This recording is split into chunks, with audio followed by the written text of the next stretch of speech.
Hi guys, welcome to my movie fan channel. My name's Tyler. Today's review is going to be for WandaVision episode 3. If you guys are new to the channel, make sure you give me a thumbs up down below, hit subscribe and the little notification bell, and also share this video around to all your friends and family on Facebook, Twitter, and all the different social medias. That really helps out the channel.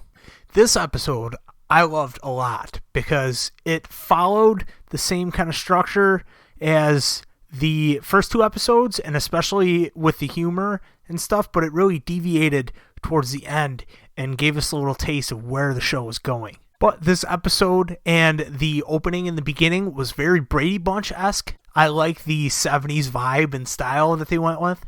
The costuming department is on point with this series. They really did a fantastic job in the 3 episodes that we've seen so far. Like I said before, the humor in this episode was present in the first 2 episodes as well, and we see that back in this one in full force. There's some funny scenes in this and funny sequences, but then the episode takes a sharp turn, and I think that's what makes this my favorite episode so far. So Wanda is pregnant, and she's growing at an incredibly fast rate, which is almost unreal, and we continue to witness other bizarre glitches in their world, and we get this in the form of the neighbors doing some weird stuff. And they also did another rewind scene where her and Vision are having a conversation, and he says something that makes her question like her reality or her world, and it rewinds and goes back, and he says something different instead, and they continue the conversation. The scene plays out that way instead of how it would have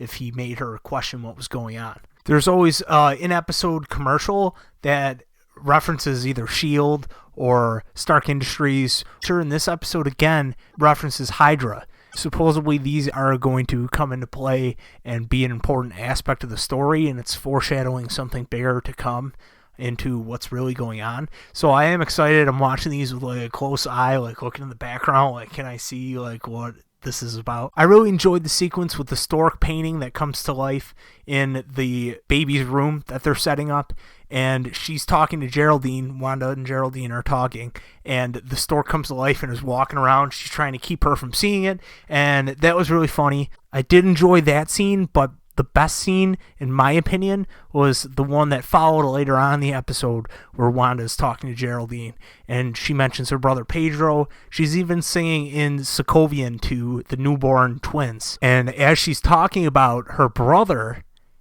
Geraldine, the neighbor, says, "Yeah, he was killed by Ultron." She's like, "What did you say?" And Elizabeth Olsen is so intense in this scene. She's just like staring daggers into her. And she tries to backtrack like Vision did in the past, where it like rewinds and goes back to what he said, and she tries to backpedal like, "Oh, I'll go rock the baby." But Wanda almost doesn't like let the conversation change, and she lingers on that and keeps pushing and questioning it.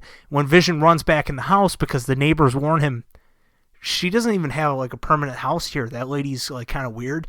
They're telling Vision that something's off with her.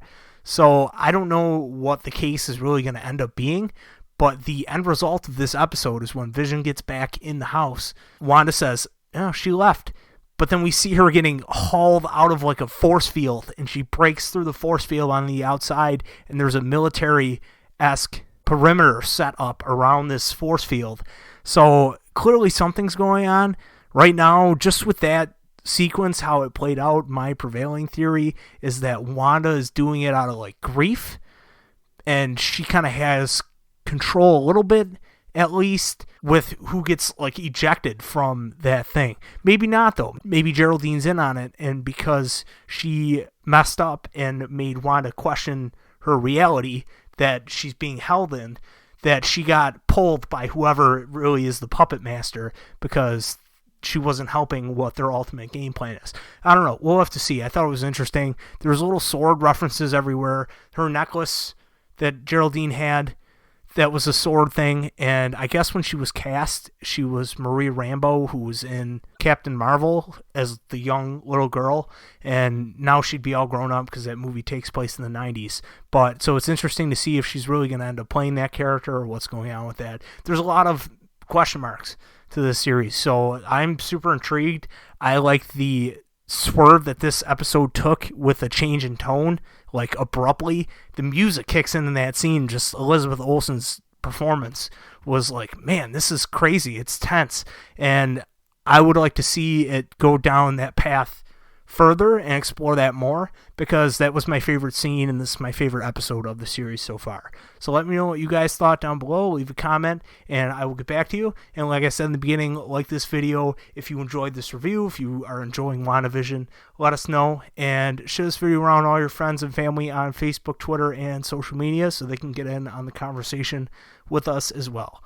And I will see you guys next week for WandaVision episode 4. And I will see you guys in the next review.